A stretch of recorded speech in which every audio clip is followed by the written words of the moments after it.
कभी आपको ऐसा लगा है कि आप दिन रात मेहनत करते हैं, तनख्वाह हर महीने आती है, लेकिन महीने के आखिर में हाथ खाली रह जाते हैं?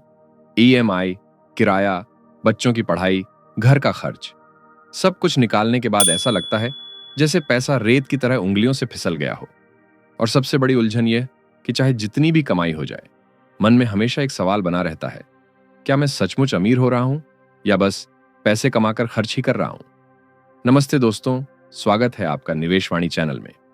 आज हम बात करने जा रहे हैं एक ऐसी किताब की जो आपको पैसे और दौलत को लेकर पूरी सोच बदलने पर मजबूर कर देगी।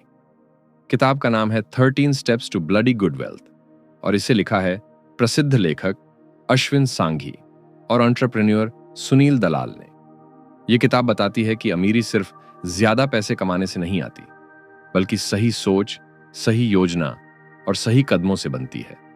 इस किताब के हर स्टेप में वो बातें छिपी हैं जो आपके पैसे को सिर्फ इनकम से वेल्थ में बदल सकती हैं। और आज हम इन्हीं 13 स्टेप्स को एक एक करके समझेंगे, कहानियों और उदाहरणों के साथ, ताकि आप भी अपने जीवन में इन्हें अपनाकर सच्चे अर्थों में समृद्धि पा सकें। दोस्तों, जब हम वेल्थ या धन की बात करते हैं तो ज्यादातर लोग इसे सिर्फ पैसों से जोड़ देते हैं। लेकिन सोच कर देखिए, क्या अमीरी का मतलब हर किसी के लिए एक जैसा होता है? किसी के लिए यह करोड़ों का बैंक बैलेंस है, किसी के लिए अपना खुद का घर, तो किसी के लिए बच्चों की बेहतरीन पढ़ाई और एक शांतिपूर्ण जीवन। असली बात यह है कि अगर आप खुद यह परिभाषा तय नहीं करेंगे कि आपके लिए अमीरी का असली मतलब क्या है, तो आप पूरी जिंदगी किसी और की दौड़ दौड़ते रह जाएंगे। महाभारत में एक प्रसंग आता है जब युधिष्ठिर से पूछा गया कि सबसे अमीर कौन है, तो उन्होंने कहा, जिसके पास संतोष है वही सबसे अमीर है। यह पंक्ति आज भी उतनी ही सच है। अमीरी का पैमाना सिर्फ पैसे से नहीं, बल्कि आपकी जरूरतों, आपके लक्ष्यों और आपके सपनों से तय होता है। सोचिए, अगर आपके पास इतना पैसा है कि आप आराम से अपना घर चला सकें, अपने बच्चों को अच्छी शिक्षा दे सकें, परिवार के साथ यात्रा कर सकें और बिना चिंता के सो सकें, तो क्या यह अमीरी नहीं है?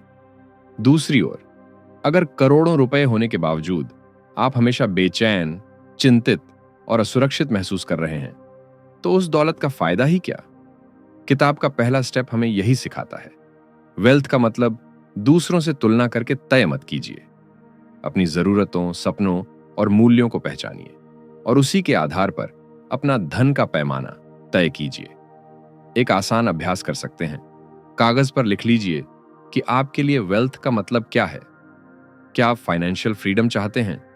क्या आप जल्दी रिटायर होकर मनचाहा जीवन जीना चाहते हैं? या क्या आपके लिए बच्चों की पढ़ाई और बुजुर्ग माता पिता की सुरक्षा सबसे बड़ी दौलत है? यह स्पष्टता ही आपको आगे के हर स्टेप में सही दिशा दिखाएगी। याद रखिए, अगर मंजिल की परिभाषा ही साफ नहीं होगी, तो रास्ता कितना भी अच्छा क्यों ना हो, आप भटक ही जाएंगे। दोस्तों, हम सबके पास सपने होते हैं। कोई चाहता है कि उसके पास बड़ा घर हो, कोई चाहता है कि विदेश यात्रा कर सके, और कोई चाहता है कि रिटायरमेंट के बाद बिना चिंता के जीवन जिए। लेकिन सच्चाई यह है कि सिर्फ सपना देखने से कुछ बदलता नहीं। सपना प्रेरणा देता है, लेकिन उसे हकीकत में बदलने के लिए एक ठोस प्लान चाहिए। यही किताब का दूसरा स्टेप है, मेक अ प्लान। मान लीजिए आप एक लंबी यात्रा पर निकल रहे हैं। अगर आपके पास नक्शा ही नहीं है, तो आप कैसे जानेंगे कि किस दिशा में जाना है? जिंदगी और पैसा भी कुछ ऐसा ही है। अगर आपने यह तय ही नहीं किया कि कितने साल में आपको कितना धन चाहिए और किस काम के लिए चाहिए, तो फिर आप कितनी भी मेहनत कर लें, आप सही मंजिल तक नहीं पहुंच पाएंगे। प्लानिंग का मतलब यह नहीं कि आपको बड़ी बड़ी कैलकुलेशंस करनी है या चार्टर्ड अकाउंटेंट बनना है। इसका मतलब बस इतना है कि अपने सपनों को मेजरेबल गोल्स में बदलना। उदाहरण के लिए, 5 साल में अपनी कार खरीदनी है, 10 साल में अपने घर का सपना पूरा करना है, 15 साल में बच्चों की पढ़ाई के लिए फंड तैयार करना है और 20-25 साल बाद रिटायरमेंट के लिए एक सुरक्षित कॉर्पस बनाना है। इन लक्ष्यों को आप 3 हिस्सों में बांट सकते हैं, शॉर्ट टर्म, मीडियम टर्म और लॉन्ग टर्म। शॉर्ट टर्म मतलब वो चीजें जो अगले 3 से 5 साल में चाहिए। मीडियम टर्म वो हैं जिनकी अवधि लगभग 10 से 15 साल है। और लॉन्ग टर्म वही सपने हैं जो जिंदगी के आखिरी पड़ाव से जुड़े हैं, जैसे रिटायरमेंट या बच्चों का करियर। एक और महत्वपूर्ण बात, प्लान कभी पत्थर पर लिखी लकीर नहीं होता। जीवन बदलता है, परिस्थितियां बदलती हैं और उसी के साथ आपकी योजनाएं भी बदल सकती हैं। लेकिन अगर आपके पास कोई प्लान ही नहीं होगा तो बदलने के लिए भी कुछ नहीं होगा। याद रखिए, सपना दिशा देता है लेकिन योजना रास्ता बनाती है, और बिना रास्ते के कोई मंजिल हासिल नहीं होती। दोस्तों, आपने कभी गौर किया है कि हमारे माता पिता जिस कीमत पर चीजें खरीदते थे, आज हम उससे कई गुना ज्यादा देकर वही चीज लेते हैं। 10-15 साल पहले दूध 20 रुपए लीटर मिलता था, आज 60 से 70 रुपए है। पेट्रोल जो कभी 30 से 35 रुपए था, अब 100 के पार पहुंच गया है। यही है महंगाई, और यही हमारी दौलत का सबसे बड़ा दुश्मन है। महंगाई चुपचाप आपकी जेब काटती है। आपको लगता है कि आप हर साल थोड़ा थोड़ा ज्यादा कमा रहे हैं, लेकिन असल में आपकी खरीदने की ताकत घट रही है। किताब हमें याद दिलाती है कि हमें सिर्फ कमाई या नॉमिनल रिटर्न पर ध्यान नहीं देना चाहिए, बल्कि रियल रिटर्न पर ध्यान देना चाहिए। रियल रिटर्न का मतलब है आपकी कमाई में से महंगाई को घटाकर जो बचता है, वही असली फायदा है। मान लीजिए आप एक सुरक्षित साधन में पैसा लगाते हैं जो आपको 7% का ब्याज देता है, लेकिन अगर महंगाई 8% है तो आपका रियल रिटर्न एक्चुअली -1% है। यानी आपका पैसा देखने में बढ़ रहा है, लेकिन असलियत में उसकी वैल्यू घट रही है। इसलिए अमीरी का पहला असली सबक यही है कि हमें ऐसे साधन चुनने चाहिए जो महंगाई को मात दे सके। इसका मतलब यह नहीं कि हमें हमेशा हाई रिस्क लेना चाहिए, बल्कि यह समझना कि पैसा सिर्फ बैंक अकाउंट में पड़ा रहकर बड़ा नहीं होता। महंगाई को हराने का एकमात्र तरीका है इन्वेस्ट करना। चाहे वो इक्विटी हो, म्यूचुअल फंड हो, रियल एस्टेट हो या गोल्ड, आपके पोर्टफोलियो का कोई ना कोई हिस्सा हमेशा ऐसी एसेट क्लास में होना चाहिए जो लॉन्ग टर्म में महंगाई से तेज दौड़ सके। याद रखिए, अगर आप महंगाई को हराने की योजना नहीं बना रहे हैं तो आपकी सारी मेहनत बेकार जा सकती है। अक्सर लोग मानते हैं कि ज्यादा कमाओ, ज्यादा अमीर बनो, लेकिन सच्चाई यह है कि चाहे आप लाखों भी कमा लें, अगर आपका खर्च काबू में नहीं है तो आप कभी अमीर नहीं हो सकते। किताब का चौथा स्टेप यही कहता है, खर्च को प्लानिंग के साथ संभालो। एक सरल लेकिन शक्तिशाली रूल है, खुद को पहले पे करो। इसका मतलब यह कि जैसे ही आपकी तनख्वाह आती है, सबसे पहले एक हिस्सा बचत और इन्वेस्टमेंट के लिए अलग कर दीजिए। बाकी बचे पैसों से घर चलाइए। ज्यादातर लोग इसके उलट करते हैं, पहले खर्च करते हैं और फिर जो बचता है उसे बचत कहते हैं, और सच कहें तो अंत में कुछ बचता ही नहीं। मान लीजिए आपकी आय 50,000 रुपए है। अगर आप शुरुआत में ही 10,000 रुपए निवेश के लिए अलग रख दें तो अगले 10 से 15 साल में वही पैसा कंपाउंड होकर लाखों में बदल सकता है। लेकिन अगर आप सोचेंगे कि पहले खर्च कर लूं, बाद में देखूंगा, तो निवेश कभी शुरू ही नहीं होगा। खर्च पर नियंत्रण का मतलब सिर्फ कटौती करना नहीं है, बल्कि स्मार्ट खर्च करना है। अनावश्यक इंपल्सिव खरीद से बचना, क्रेडिट कार्ड का जिम्मेदारी से इस्तेमाल करना, सिंकिंग फंड बनाना, यानी आने वाले बड़े खर्च जैसे त्योहार, छुट्टियां, शादी के लिए हर महीने थोड़ा थोड़ा पैसा अलग रखना। बोनस या इंक्रीमेंट को सिर्फ लाइफस्टाइल बढ़ाने में न उड़ाना, बल्कि उसका एक बड़ा हिस्सा भविष्य के लक्ष्यों में लगाना। और सबसे जरूरी, फैमिली फाइनेंशियल डिसिप्लिन। पैसे का खेल अकेले नहीं जीता जाता। अगर घर के बाकी लोग खर्च को समझते ही नहीं तो आपकी सारी कोशिशें ढीली पड़ जाएंगी। परिवार के साथ बैठकर खुले तौर पर पैसों की बात करना जरूरी है, ताकि सब मिलकर सही दिशा में चल सकें। किताब कहती है, आप अपने जीवन के सीईओ हैं, और एक सीईओ तभी सफल होता है जब वह कंपनी की इनकम और खर्च दोनों पर पकड़ रखता है। दोस्तों, आपने वो कहावत तो सुनी होगी, सारे अंडे एक ही टोकरी में मत रखो। यही नियम पैसे पर भी लागू होता है। अगर आपकी पूरी कमाई का सहारा सिर्फ एक ही नौकरी या एक ही बिजनेस है, तो जरा सोचिए, उस सहारे में दरार आते ही पूरी जिंदगी हिल जाएगी। यही कारण है कि किताब का 5वां स्टेप कहता है, हमेशा एक्स्ट्रा इनकम के स्रोत बनाइए। आज के समय में साइड इनकम कमाना उतना मुश्किल नहीं है जितना हम सोचते हैं। अगर आपके पास कोई खास स्किल है, जैसे graphic design, writing, coding, music या कुकिंग, तो आप उसे फ्रीलांसिंग या ऑनलाइन प्लेटफॉर्म्स पर सिखाकर पैसे कमा सकते हैं। अगर आपको स्टॉक्स या म्यूचुअल फंड्स की समझ है, तो डिसिप्लिन्ड इन्वेस्टिंग भी पैसिव इनकम का जरिया बन सकती है। छोटे छोटे डिजिटल प्रोडक्ट्स जैसे ई बुक, ऑनलाइन कोर्स या ब्लॉग आपको धीरे धीरे स्टेडी इनकम दे सकते हैं। और सबसे आसान, रेंट बेस्ड इनकम, चाहे घर का एक कमरा किराए पर देना हो या पुराने सामान से रिकरिंग कैश फ्लो बनाना। इसका मतलब यह नहीं कि आपको अपनी मुख्य नौकरी छोड़ देनी है। मुख्य आय स्रोत आपकी कोर इंजन है, लेकिन अतिरिक्त आय के छोटे छोटे स्रोत आपके बैकअप इंजन हैं जो मुश्किल समय में काम आते हैं। एक भारतीय उदाहरण से समझिए।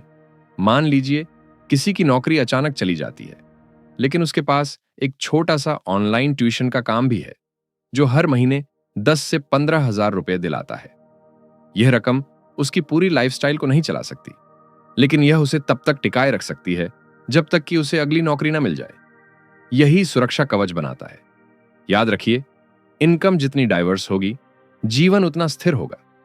दोस्तों, अगर मैं आपसे कहूं कि रोज बस 1% सुधार आपकी जिंदगी को पूरी तरह बदल सकता है, तो क्या आप मानेंगे? यही है कंपाउंडिंग का जादू। किताब का छठा स्टेप हमें याद दिलाता है कि असली अमीरी एकदम से नहीं आती, बल्कि धीरे धीरे लगातार छोटे छोटे कदमों से बनती है। कंपाउंडिंग का मतलब है आपका पैसा सिर्फ आपके लिए काम नहीं करता, बल्कि आपके पैसे से कमाया गया ब्याज भी आपके लिए काम करने लगता है। और यही स्नोबॉल इफेक्ट बनाता है जो समय के साथ इतना बड़ा हो जाता है कि आपको खुद यकीन नहीं होता। एक छोटा उदाहरण लीजिए। मान लीजिए आपने हर महीने 5,000 रुपए एक ऐसे साधन में लगाए जो आपको औसतन 12% सालाना रिटर्न देता है। पहले साल में यह रकम ज्यादा नहीं लगेगी, लेकिन अगर आप इसे 25 साल तक बिना रुके करते रहे तो यह 15 लाख से भी ज्यादा का निवेश करीब 85 लाख रुपए में बदल सकता है। और 30 से 35 साल में यह रकम करोड़ों तक पहुंच सकती है। यहीं से एक और बड़ा सबक मिलता है, जल्दी शुरू करो। कंपाउंडिंग का जादू समय के साथ बढ़ता है। जितना जल्दी आप शुरू करेंगे, उतना ही ज्यादा फायदा मिलेगा। देर से शुरू करने की कीमत बहुत भारी पड़ सकती है। अगर आप 25 की उम्र में शुरू करते हैं और कोई दूसरा वही रकम 35 की उम्र में शुरू करता है, तो दोनों की इन्वेस्टमेंट जर्नी में सिर्फ 10 साल का फर्क होते हुए भी अंत में करोड़ों रुपए का अंतर हो सकता है। याद रखिए, कंपाउंडिंग आपकी सबसे बड़ी मित्र है, लेकिन इसके लिए 3 चीजें चाहिए: धैर्य, निरंतरता और विश्वास कि छोटा निवेश भी समय के साथ बहुत बड़ा बन सकता है। किताब हमें यह भी याद दिलाती है कि कंपाउंडिंग सिर्फ पैसों में नहीं, बल्कि आदतों, रिश्तों और ज्ञान में भी काम करती है। अगर आप रोज थोड़ा थोड़ा बेहतर बनते हैं, तो समय के साथ आपकी जिंदगी उम्मीद से कहीं ज्यादा बदल जाती है। आज से ही शुरू करिए। छोटी रकम, छोटे कदम, लेकिन लगातार। यही आपको उस मुकाम तक ले जाएगी जहां पैसा आपके लिए काम करेगा और आप पैसों के लिए नहीं। दोस्तों, अक्सर हम सोचते हैं कि नई कार, महंगे मोबाइल या लग्जरी लाइफस्टाइल हमें अमीर दिखाएगी, लेकिन असली सवाल यह है, क्या यह चीजें हमें वास्तव में अमीर बनाती हैं? सच्चाई यह है कि यह सब दिखावा है। यह सब आपकी जेब से पैसा निकालती हैं, उसमें डालती नहीं। किताब का 7वां स्टेप हमें यही सिखाता है, हमेशा एसेट बनाइए, खर्च नहीं। अब सवाल आता है, एसेट और खर्च में फर्क कैसे पहचानें? फर्क बहुत सीधा है। एसेट वह है जो आपकी जेब में पैसा डालता है, यानी ऐसा निवेश या साधन जो आपके लिए कैश फ्लो बनाए, जैसे शेयर और म्यूचुअल फंड्स जो डिविडेंड और ग्रोथ देते हैं, किराए पर दिया हुआ घर जो हर महीने किराया देता है, या कोई छोटा सा बिजनेस जो आपको नियमित आमदनी देता है। खर्च या लाभांश वह है जो आपकी जेब से पैसा खींच लेता है, जैसे ईएमआई पर खरीदी गई लग्जरी कार, महंगा मोबाइल फोन जिसे आप हर 2 साल में बदलते हैं, या ऐसा घर जो सिर्फ लोन और मेंटेनेंस की मांग करता है लेकिन कोई आमदनी नहीं देता। उदाहरण के लिए, मान लीजिए आप 10 लाख रुपए का लोन लेकर एक कार खरीदते हैं। शुरुआत में वह आपको बहुत खुशी देगी, लेकिन धीरे धीरे उसकी ईएमआई, पेट्रोल, सर्विसिंग और इंश्योरेंस आपके मासिक बजट पर बोझ डालेंगे। यह लायबिलिटी है। अब मान लीजिए आप वही 10 लाख रुपए लगाकर एक छोटी प्रॉपर्टी खरीदते हैं और उसे किराए पर दे देते हैं। वह हर महीने 8 से 10 हजार रुपए का किराया लाएगी। यह रकम आपकी जेब में आएगी, बाहर नहीं जाएगी। यही एसेट है। लेकिन असली समस्या तब होती है जब लोग अपनी बढ़ी हुई आय को बढ़े हुए खर्च में लगा देते हैं।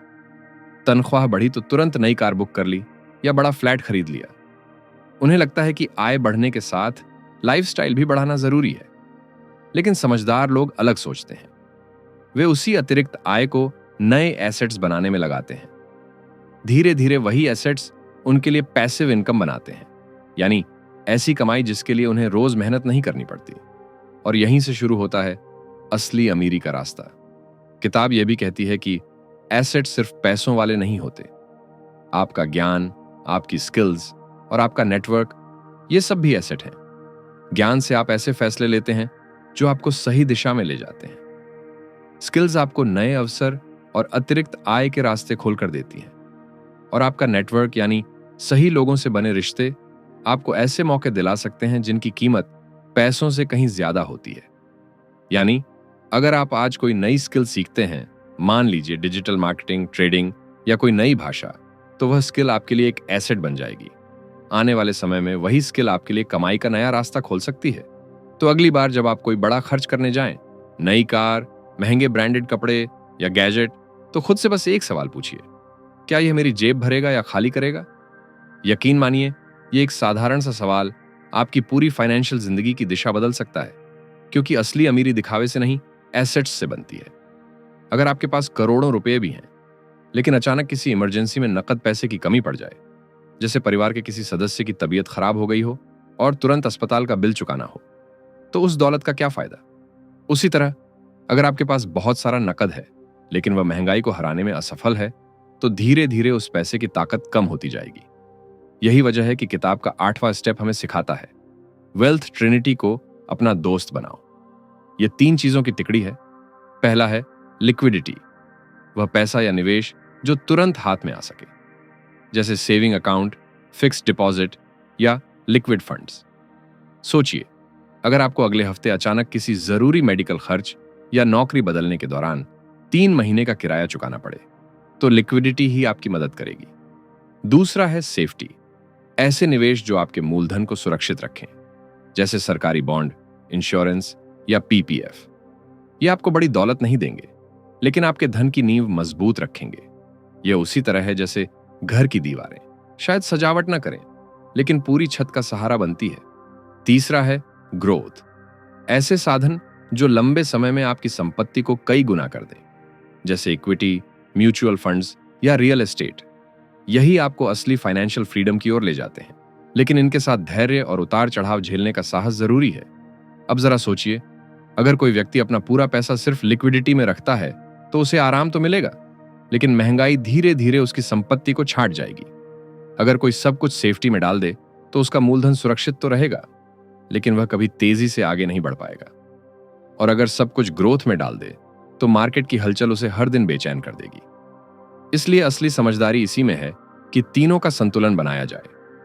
जैसे हमारी थाली में नमक, मसाले और सब्जी का संतुलन जरूरी है, वैसे ही हमारी फाइनेंशियल प्लेट में लिक्विडिटी, सेफ्टी और ग्रोथ का बैलेंस होना चाहिए। मान लीजिए आपकी मासिक आय 1 लाख है, आप 10 से 15% हिस्सा लिक्विडिटी में रख सकते हैं ताकि इमरजेंसी में तुरंत काम आ सके। 30 से 40% हिस्सा सेफ्टी के लिए ताकि आपका मूलधन सुरक्षित रहे, और बाकी 40 से 50% हिस्सा ग्रोथ के लिए ताकि लॉन्ग टर्म वेल्थ बन सके। हाँ, यह अनुपात हर इंसान की उम्र, जिम्मेदारियों और जोखिम उठाने की क्षमता के हिसाब से अलग हो सकता है। युवाओं के लिए ग्रोथ में बड़ा हिस्सा रखना सही है, क्योंकि उनके पास समय और धैर्य है। वहीं रिटायरमेंट के करीब पहुंचे लोगों के लिए सेफ्टी और लिक्विडिटी ज्यादा अहम हो जाते हैं, क्योंकि अब जोखिम उठाना कठिन हो जाता है। याद रखिए, वेल्थ ट्रिनिटी का संतुलन ही फाइनेंशियल स्टेबिलिटी की असली चाबी है। अगर यह संतुलन बिगड़ गया, तो या तो आपका पैसा धीरे धीरे खत्म हो जाएगा, या फिर आपके मन की शांति। दोस्तों, आपने गौर किया होगा कि क्रिकेट टीम में सिर्फ बैट्समैन नहीं होते, सिर्फ बॉलर भी नहीं होते। टीम जीतती है तब जब उसमें बैटिंग, बॉलिंग और फील्डिंग का सही बैलेंस हो। यही बात आपके पैसों पर भी लागू होती है। यही है एसेट एलोकेशन। किताब कहती है कि इन्वेस्टमेंट में सबसे बड़ी गलती लोग यही करते हैं कि पूरा पैसा एक ही जगह डाल देते हैं।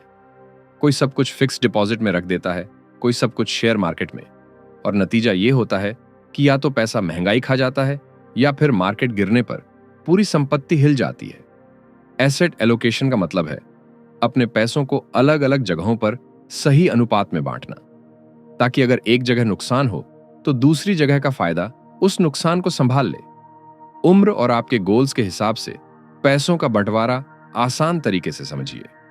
अगर आपका गोल अगले 5 साल के भीतर है तो पैसा हमेशा सुरक्षित साधनों में रखें, जैसे फिक्स्ड डिपॉजिट, बॉन्ड्स या लिक्विड फंड्स।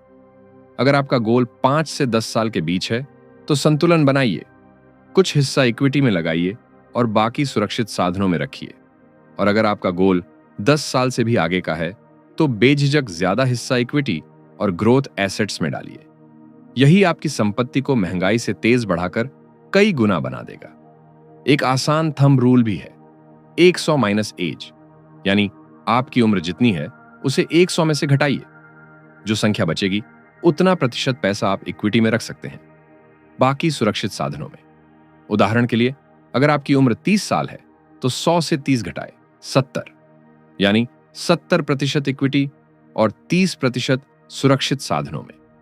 लेकिन किताब यह भी कहती है, सिर्फ कागज पर एलोकेशन बनाना काफी नहीं है, असली काम है उस पर टिके रहना। मार्केट ऊपर जाए तो लालच आएगा कि और डाल दो, मार्केट नीचे जाए तो डर लगेगा कि सब निकाल लो। लेकिन याद रखिए, एसेट एलोकेशन आपकी ढाल है, अगर आप उस पर टिके रहेंगे तो किसी भी तूफान से निकल जाएंगे। दोस्तों, मान लीजिए आपके पास 1 लाख रुपए हैं। अब सवाल यह है कि आप इसे कहां लगाएं? बैंक में रखें, शेयर में डालें, सोना खरीद लें या प्रॉपर्टी में लगा दें? यही उलझन हर निवेशक के सामने आती है और इसका हल है एसेट क्लासेस को समझना। किताब हमें बताती है कि इन्वेस्टमेंट की 5 बड़ी कैटेगरीज होती हैं। पहली है इक्विटी। इसमें शेयर मार्केट और इक्विटी म्यूचुअल फंड्स आते हैं। यह थोड़ा जोखिम भरा होता है, लेकिन लंबे समय में यही आपकी संपत्ति को कई गुना करने की ताकत रखता है। अगर आपके पास पैशन है तो इक्विटी महंगाई को पछाड़ने का सबसे मजबूत साधन है। दूसरी है डेट। इसमें बॉन्ड्स, पीपीएफ, ईपीएफ और फिक्स्ड डिपॉजिट जैसी चीजें आती हैं। इनका फायदा यह है कि ये स्थिर और सुरक्षित रिटर्न देती हैं, लेकिन इनसे आप कभी बहुत अमीर नहीं बन सकते। इनका असली काम है आपकी पूंजी को सुरक्षित रखना। तीसरी है गोल्ड। सोना तो भारत की पुरानी आदत है। यह महंगाई से लड़ने में मदद करता है और संकट के समय सुरक्षा देता है। लेकिन याद रखिए, सोना आपको नियमित आमदनी नहीं देगा, यह बस आपकी संपत्ति की वैल्यू को सुरक्षित रखता है। चौथी है रियल एस्टेट, यानी घर, जमीन और प्रॉपर्टी। अगर सही जगह और सही समय पर खरीदी जाए तो यह एक बेहतरीन एसेट है, लेकिन इसकी अपनी चुनौतियां भी हैं, जैसे लिक्विडिटी की कमी और लगातार मेंटेनेंस का खर्च। और पांचवी है कैश और लिक्विड एसेट्स। यह आपकी इमरजेंसी के लिए जरूरी है, जैसे हाथ में नकद या बैंक बैलेंस, जिससे अचानक आई जरूरत तुरंत पूरी हो सके। किताब यह सिखाती है कि हर एसेट क्लास का एक अलग रोल है। इक्विटी वेल्थ बनाने के लिए है, डेट स्थिरता देने के लिए, गोल्ड हेज करने के लिए, रियल एस्टेट डाइवर्सिफिकेशन के लिए और कैश लिक्विडिटी के लिए। अगर आप सबको समझदारी से मिलाकर इस्तेमाल करते हैं तो आपका पोर्टफोलियो मजबूत और संतुलित होगा। याद रखिए, किसी भी एक एसेट क्लास पर आंख मूंद कर भरोसा करना खतरनाक है। असली ताकत सही मिश्रण में है। दोस्तों, जरा सोचिए, अगर किसी इमारत की नींव ही कमजोर हो तो चाहे वह कितनी भी सुंदर क्यों ना दिखे, एक हल्के झटके में ढह जाएगी। बिल्कुल यही हाल निवेश का है।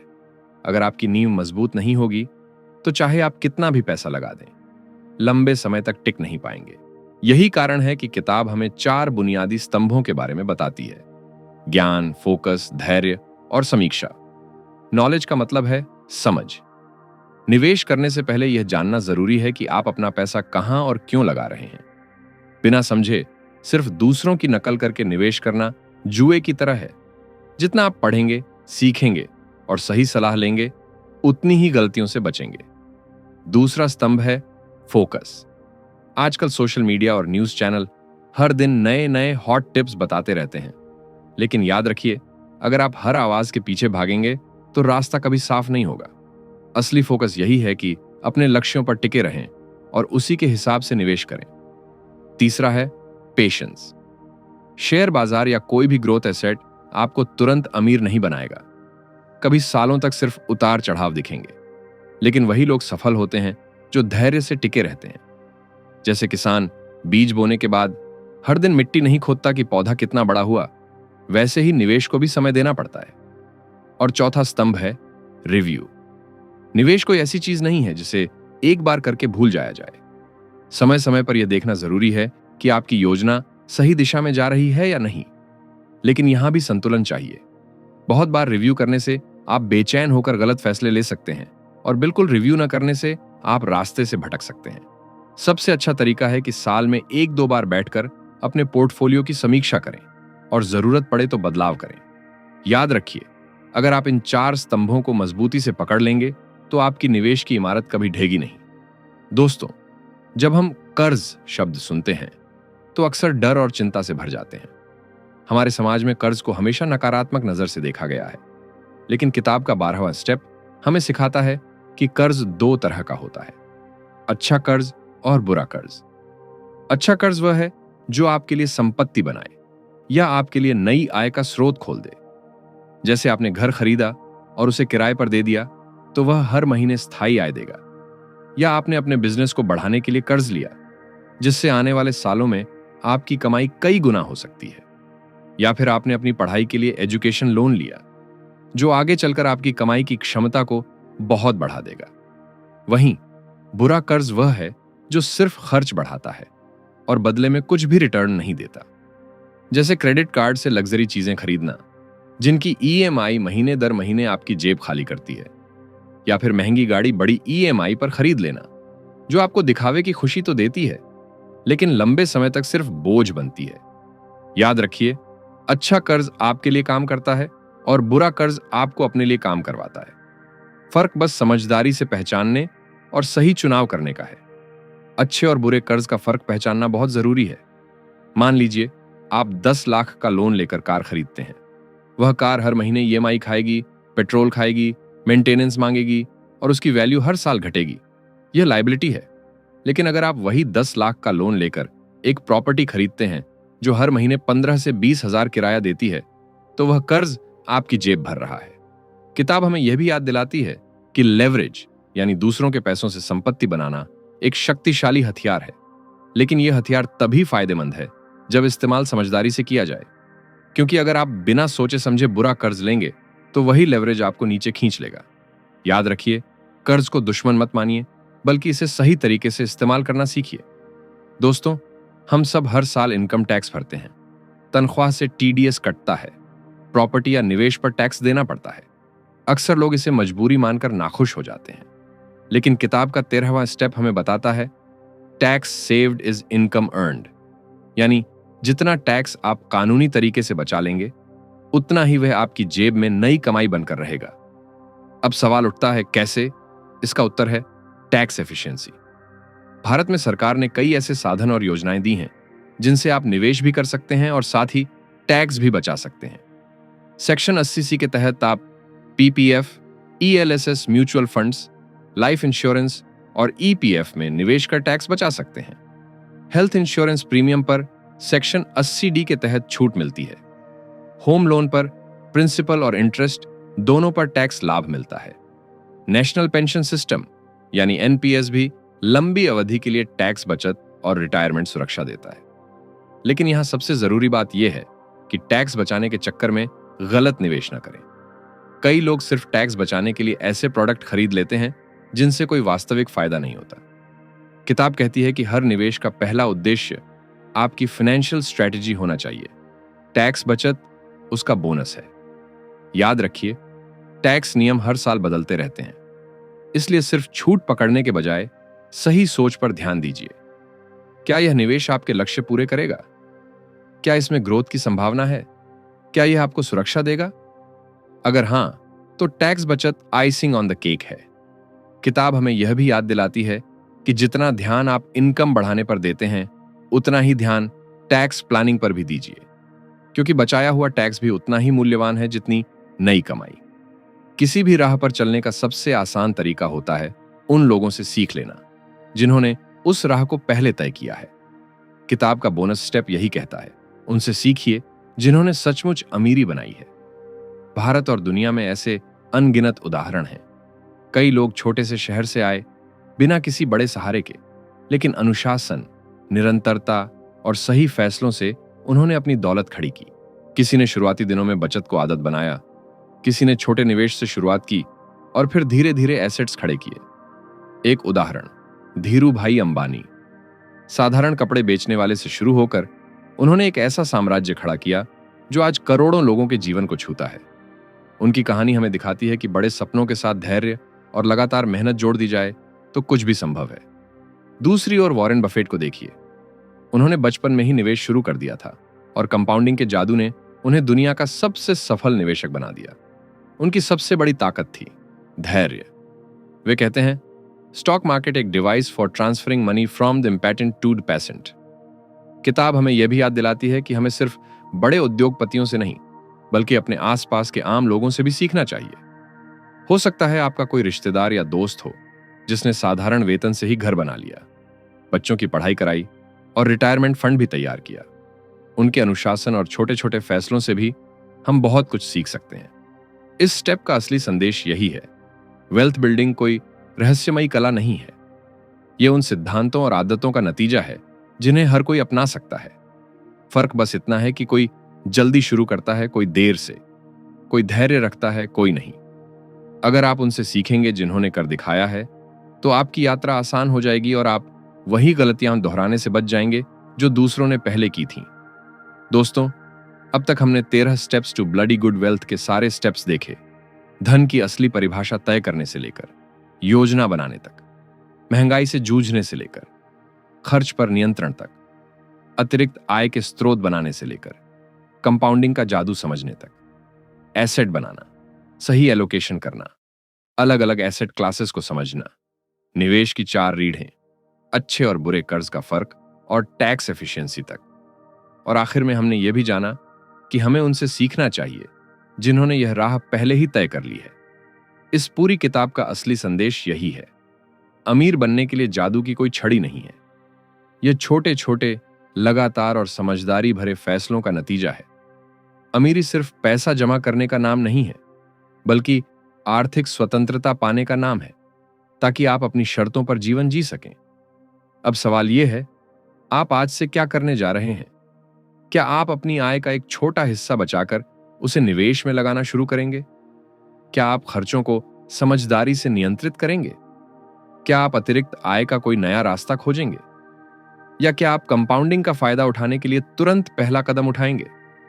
याद रखिए, आज का छोटा फैसला आपके कल का बड़ा भविष्य बना सकता है। अगर यह वीडियो आपको यूजफुल लगा हो तो इसे अपने दोस्तों और परिवार के साथ जरूर शेयर कीजिए। हमारे चैनल निवेश वाणी को सब्सक्राइब कीजिए और बेल आइकन दबाइए ताकि अगली किताब का सार आपके पास सबसे पहले पहुंचे। दोस्तों, दौलत बनाना कोई सपना नहीं बल्कि एक अनुशासित प्रक्रिया है। आज ही पहला कदम उठाइए और देखिए कैसे आने वाले सालों में आपकी जिंदगी बदलती है। धन्यवाद। जय हिंद।